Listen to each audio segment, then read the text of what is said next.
할렐루야. 4월 15일 수요일 말씀 묵상을 시작하겠습니다. 사도신경으로 우리의 신앙을 고백합니다. 나는 전능하신 아버지 하나님 천지의 창조주를 믿습니다. 나는 그의 유일하신 아들 우리 주 예수 그리스도를 믿습니다. 그는 성령으로 잉태되어 동정녀 마리아에게서 나시고 본디오 빌라도에게 고난을 받아 십자가에 못 박혀 죽으시고 장사된 지 사흘 만에 죽은 자 가운데서 다시 살아나셨으며 하늘에 오르시어 전능하신 아버지 하나님 우편에 앉아 계시다가 거기로부터 살아있는 자와 죽은 자를 심판하러 오십니다. 나는 성령을 믿으며 거룩한 공교회와 성도의 교제와 죄를 용서받는 것과 몸의 부활과 영생을 믿습니다. 아멘. 오늘 묵상할 말씀은 시편 83편입니다. 시편 83편 말씀입니다. 하나님이여 침묵하지 마소서. 하나님이여 잠잠하지 마시고 조용하지 마소서. 무릇 주의 원수들이 떠들며 주를 미워하는 자들이 머리를 들었나이다. 그들이 주의 백성을 치려하여 간궤를 꾀하며 주께서 숨기신 자를 치려고 서로 의논하여 말하기를 가서 그들을 멸하여 다시 나라가 되지 못하게 하여 이스라엘의 이름으로 다시는 기억되지 못하게 하자 하나이다. 그들이 한 마음으로 의논하고 주를 대적하여 서로 동맹하니 곧 에돔의 장막과 이스마엘인과 모압과 하갈인이며 그발과 암몬과 아말렉이며 블레셋과 두로 사람이요 아수르도 그들과 연합하여 롯 자손의 도움이 되었나이다. 주는 미디안인에게 행하신 것 같이 기손 시내에서 시스라와 야빈에게 행하신 것 같이 그들에게도 행하소서. 그들은 엔돌에서 패망하여 땅에 거름이 되었나이다. 그들의 귀인들이 오렙과 스앱 같게 하시며 그들의 모든 고관들은 세바와 살문나와 같게 하소서. 그들이 말하기를 우리가 하나님의 목장을 우리의 소유로 취하자 하였나이다. 나의 하나님이여 그들이 굴러가는 건물 같게 하시며 바람에 날리는 지푸라기 같게 하소서. 산림을 사르는 불과 산에 붙는 불길같이 주의 광풍으로 그들을 쫓으시며 주의 폭풍으로 그들을 두렵게 하소서. 여호와여 그들의 얼굴에 수치가 가득하게 하사 그들이 주의 이름을 찾게 하소서. 그들로 수치를 당하여 영원히 놀라게 하시며 낭패와 멸망을 당하게 하사 여호와라 이름하신 주만 온 세계의 지존자로 알게 하소서. 아멘. 할렐루야. 수요일 말씀 묵상 시간입니다. 요즘 이제 초여름으로 가는 것 같이 날씨가 어제부터 굉장히 또 더워졌습니다. 근데 이제 갑자기 이렇게 날씨 변화가 있으면 오히려 또 이런 환절기에 감기도 걸리는 것 같고 그렇습니다. 저도 예전에는 없던 건데 좀 알러지 증상이 있어서 그런지 이런 봄이 되고 이렇게 계절이 바뀌면 이렇게 재채기가 나오고 코가 간질간질하고 그러더라고요. 이 예전에 없던 현상인데 어느 순간 이제 체질이 이렇게 변하는 걸 보면서 참 우리 어른들한테는 죄송하지만 이게 저도 좀 나이가 들어가나 보다. 몸에 없던 현상들이 자꾸 생기더라고요. 그래서 감기는 아닌 것 같은데 하여튼 우리 성도들도 이렇게 환절기에 또 오히려 또 온도 관리를 잘 하셔서 몸을 잘 보호하셔야 될 것 같습니다. 오늘 시편 83편은 탄원시입니다. 굉장히 과감한 탄원시죠. 1절 같은 데 보면 하나님이여 침묵하지 마소서. 하나님이여 잠잠하시 마시고 조용하소서. 하나님한테 하나님을 푸시하는 듯한, 하나님을 압박하는 듯한 그런 이제 시인의 호소가 있습니다. 이제 이유는 뭐냐면 12절에 그들이 말하기를 우리가 하나님의 목장을 우리의 소유로 취하자 하였나이다. 이제 하나님의 목장은 이제 성경에서는 이스라엘이죠. 이스라엘을 이제 그 악인들이 그들이 우리가 그것을 탈취하자라고 결의했다라는 거죠. 그럼 이스라엘의 적들은 누구냐?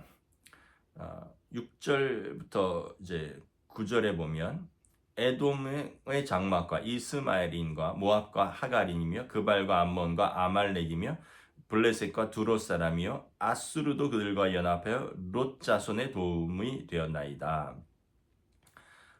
여기 보면 10개국이 나와 있습니다. 열이라는 숫자는 이제 흔히 말하는 꽉 찬 숫자네. 그러니까 거의 모든 나라들이 자기들에게 등을 돌렸고 또 등을 돌린 게 뿐만 아니라 5절에 보면 동맹하고 의논하여 동맹하여 대적하기로 하였다라는 것입니다.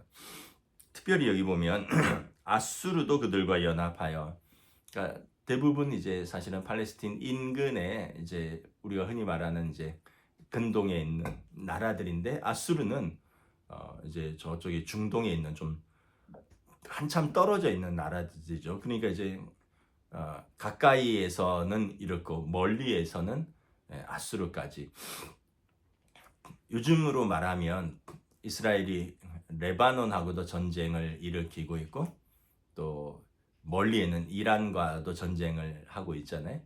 그러니까 뭐 이런 식으로 이제 이스라엘 입장에서는 지금은 그렇지 않은데 예전에 과거에 이제 여러 차례 중동 전쟁에서 보면 전부 그 이스라엘과 이제 그들이 동맹으로 싸웠거든요. 근데 지금은 뭐 아브라함 협정 이후로 좀 사우디아라비아라든가 요르단이랑 이런 나라들은 좀 이제는 약간 평화 협정 같은 걸 맺은 상태라 같이 이제 전쟁을 하지는 않지만 어쨌든 잠재적인 적대국들이고 그래서 자기들은 고립무원에서 아주 외롭게 싸우고 있다 이렇게 이야기를 하고 있는 것입니다. 여기 보면 이제 이스라엘이 이렇게 이야기를 합니다. 나의 대적들이 떠들고 주를 미워하는 자들이 머리를 들었나이다. 그래서 주의 백성을 치려고 간궤를 꾀하고 4절에 그들을 멸하여 다시는 나라가 되지 못하게 하여 이스라엘의 이름으로 다시는 기억되지 못하게 하자라고 그들이 결의하고 동맹으로 뭉쳐서 대적하고 있다라는 것입니다. 이제 이스라엘이 여기 보면 이런 표현을 씁니다. 주의 백성이다. 그러니까 이스라엘을 치는 것은 하나님의 자녀를 치는 것입니다. 그러니까 하나님과 대적하는 것입니다. 또 그들이 한 마음으로 의논하고 주를 대적한다. 그러니까 이스라엘을 대적하는 것은 곧 주님을 대적하는 것입니다. 그러니 하나님께서 친히 일어나서 싸우십시오. 하나님 침묵하지 마시고 하나님이여 잠잠하지 마시고 조용하지 마십시오. 우리도 그렇잖아요. 뭐 오래된 말로 아이들 싸움이 어른 싸움 된다고. 왜냐하면 부모와 자식은 연결되어 있으니까 내 자식이 맞으면 부모 눈에서 열불이 나죠.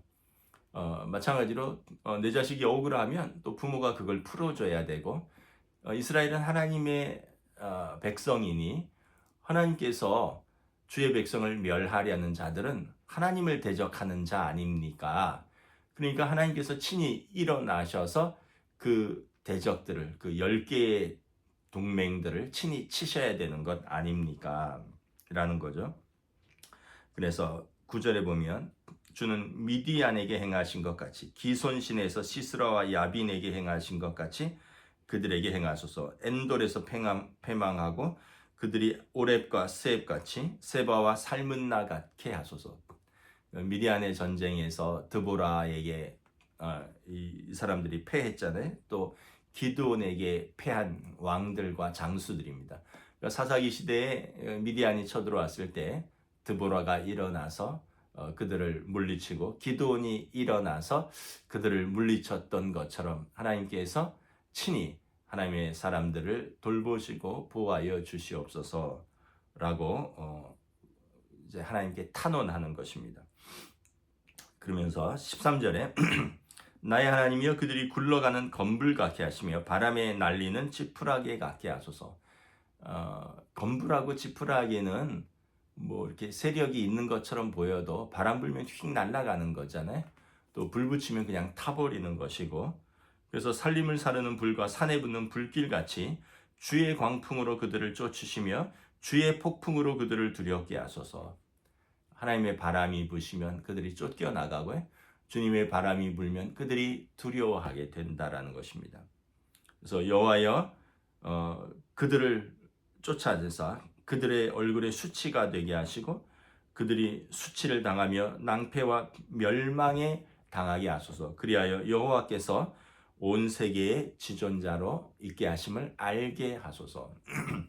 그러니까 이 전쟁은 하나님의 전쟁이라는 거죠. 이제 헤렘이라고 하는데, 그래서 우리의 전쟁이 아니라 하나님의 전쟁입니다. 하나님께서 친히 싸워 주시옵소서라는 것입니다. 우리도 이제 살다 보면 사방이 이렇게 꽉 막힌 때와 같은 고립무원의 경지에 느낄 때가 있습니다. 마치 오늘 본문의 이스라엘이 그 10개국 동맹이 서로 의논하여서 간계를 꾸며서 무너뜨리자. 뭐 살다 보면 그 10개국까지는 아닌지 모르겠지만 숙덕숙덕거리는 사람들도 있고요. 뒤에서 모의를 하는 사람들도 있고요. 그래서 뭔가를 꾀하는 사람들도 있고, 그러면 이제 두려움이 밀려오고 또 마음에 깊은 상처가 되고, 그런데 이제 시인은 이것을 돌파하는 방법은 나는 싸울 능력이 없습니다. 사실 이스라엘이 10개국과 지금은 싸우지만 과거에는 싸울 능력이 없었죠. 어떻게 싸우겠습니까? 하나님께 호소하는 겁니다. 우리는 하나님의 백성이고 이 전쟁은 여호와를 대적하는 전쟁입니다. 하나님이 친히 싸워 주시옵소서. 이 단어는 뭘까요?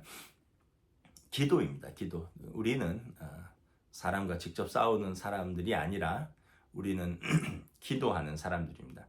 하나님께 기도하는 거죠. 하나님은 모든 걸 알고 계시고 하나님께서 의와 공평으로 세상을 통치하시는 하나님께서 때가 되면 이 모든 것을 의와 공평으로 처리하실 것이다. 이 믿는 믿음을 가지고 기도하는 것입니다.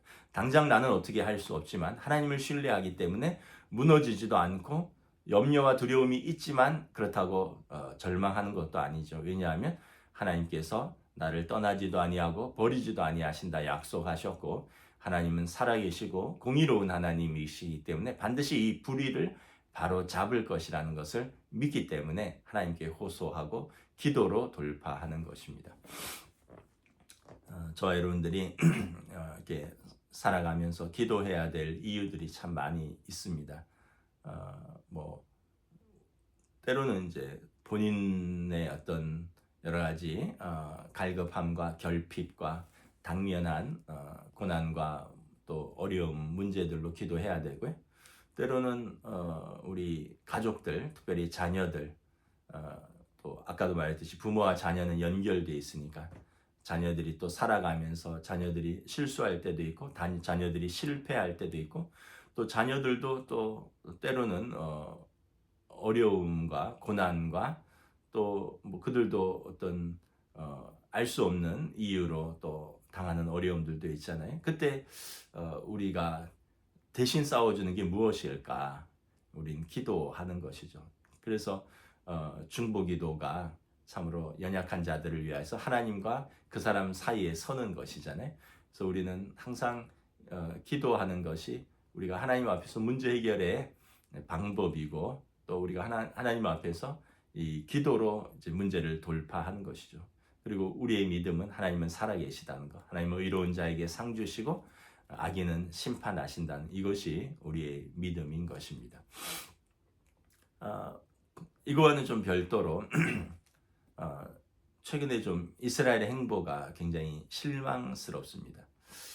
왜냐하면 우리가 그래도 기독교인이기 때문에 이스라엘에 대해서 우리가 좀 호의를 가지고 있고 또 그 민족이 당한 아주 오랜 그 고통의 역사, 고난의 역사, 그런 홀로코스트 같은 그런 큰 민족적인 시련들을 알고 있기 때문에 마음으로 응원하고 있고 또 굉장히 호의를 가지고 있는데, 이번에 이제 이런 전쟁으로 인해서 제가 이렇게 좀 뉴스를 들어봤더니 이란 테헤란에 900만 명이 산대요. 그러니까 서울하고 비슷한 큰 도시입니다. 근데 그 중에 절반은 지금 도시를 떠났대요. 피난 갔다 그러더라고요. 근데 이제 피난 갈 수 있는 사람들은 좀 여유가 있는 사람들이에요. 뭐 좀 젊고 또는 움직일 수 있고 또는 좀 돈이 있어서 지방에 가서 또 살 수 있는 사람. 근데 못 가는 사람들은 나이 들고 갈 데 없는 사람, 어디 갈 데도 없는 가난한 사람들은 그냥 거기서 폭격을 다 맞고 있는 거예요. 그러면서 뭐 수천 명이 죽고 뭐 수백만 명의 이재민이 지금 발생한 상황이죠.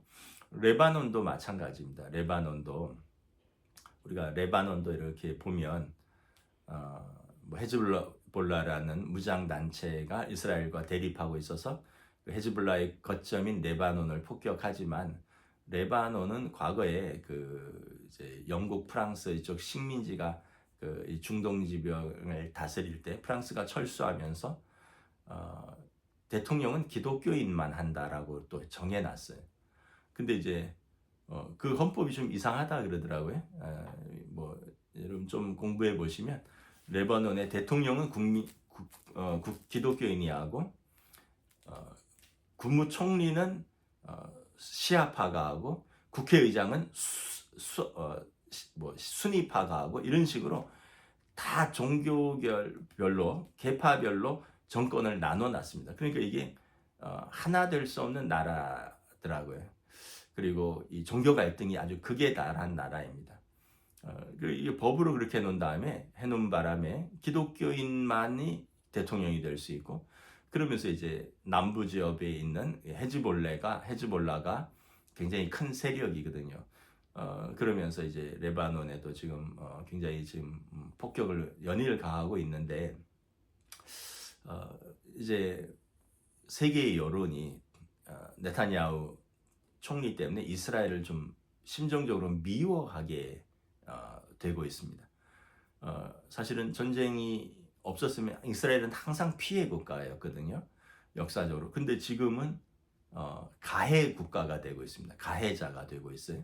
그러다 보니까 우리나라 사람들도 세계인들도 유럽도 특별히 이렇게 기독교인들은 이스라엘에 호감을 많이 가지고 있잖아요. 성경적인 뿌리가 있기 때문에. 근데 굉장히 미워하고 있습니다. 그래서 어떤 분들이 네탄야후가 적그리스도가 아닌가. 왜냐하면 적그리스도는 이스라엘의 반유대주의, 그러니까 이스라엘을 미워하게 만드는 그 핵심 그거면서 동시에 이제 그리스도를 대적하는 사람이거든요. 그리스도는 여러분 자기 백성을 회복시키러 온 사람인데 자기 백성을 지금 미워하게 만드는데 선봉에 쓴 사람이 네탄야후고 또 최근에 뭐 또 미국 대통령도 예수님의 형상을 한 뭐 그런 거 자기 거기에다 올렸다가 뭐 내리기도 하고 스스로 그리스도를 참칭하고 반유대주의를 전 세계에 확산시키는데 이스라엘 총리가 그 선봉에 서 있다. 그래서 적그리스도가 될 수 있겠다 이런 또 생각을 합니다. 우리가 하나님 앞에 기도하는 좀 분별하고 기도하는 시간이 필요할 것 같습니다. 그래서 하나님께서 자기 백성을 친히 보호하시고 지키시고 도우시고 또 특별히 우리가 할 일은 우리가 하나님 앞에 호소하는 것이다. 이걸 다시 한번 생각하면서 주님 빨리 오셔서 이 갈등과 전쟁과 억압과 혐오와 이 적대의 세상에 평화가 넘쳐났으면 좋겠다. 그러려면 우리 마음이 평강이 넘쳐야 됩니다. 우리가 누굴 미워하면서 그런 평화의 기도를 할 수 없잖아요. 우리가 누구를 용서하지 못하면서 나를 하나님 앞에 나의 죄를 용서해달라고 할 수 없다고 예수님 말씀하셨잖아요. 먼저 우리가 하나님의 말씀 앞에서 우리가 성령님의 인도하심을 받아서 우리가 평강의 사람이 되어야 할 것입니다. 그리고 우리의 모든 문제는 수고하고 무거운 짐은 다 주님께 맡기는 그러한 우리 성도들이 될 수 있기를 이 복잡한 시대에 다시 한번 기도해야 될 필요성을 느낍니다. 기도하겠습니다. 하나님 은혜를 감사합니다. 오늘 또 시편 83편에 시편 기자의 탄원시를 보면서 참으로 10개국이 동맹하여 가까이에서부터 먼 나라까지 그들이 모의하고 관계를 꾸며서 주의 백성들을 도말하자 주를 대적하자 주의 목장을 우리가 허물어뜨리자 한다고 하나님께 호소합니다. 하나님께서 친히 개입하셔서 주의 광풍으로 그들을 검불같이 들불같이 살라주셔서 하나님께서 살아계시고 하나님께서 온 땅의 구주이심을 왕되심을 선포하여 주시옵소서. 오늘 이 기도를 통하여 오늘 이 땅 가운데 주님 친히 왕되시고 하나님의 주권이 미치고 그래서 온 세계에 하나님의 통치와 하나님의 공의가 선포되는 그러한 날이 속히 올 수 있도록 우리가 기도하오니 주여 은혜 베풀어 주시옵소서. 또한 우리 성도들 개개인들의 삶 속에서도 우리가 사방이 막히고 둘러싸인 것 같을 때 우리가 하나님 앞에 기도하며 또 하나님의 은혜를 구하며 하나님의 구원을 사모하며 또 우리가 하나님을 신뢰하며 기도로 돌파할 수 있는 저희들의 믿음의 삶으로 인도하여 주시옵소서. 감사를 드리오며 우리 주 예수 그리스도 이름으로 기도드리옵나이다. 아멘. 여러분 또 아주 좋은 날씨입니다. 또 3일간 평안하시고 주일날 뵙겠습니다.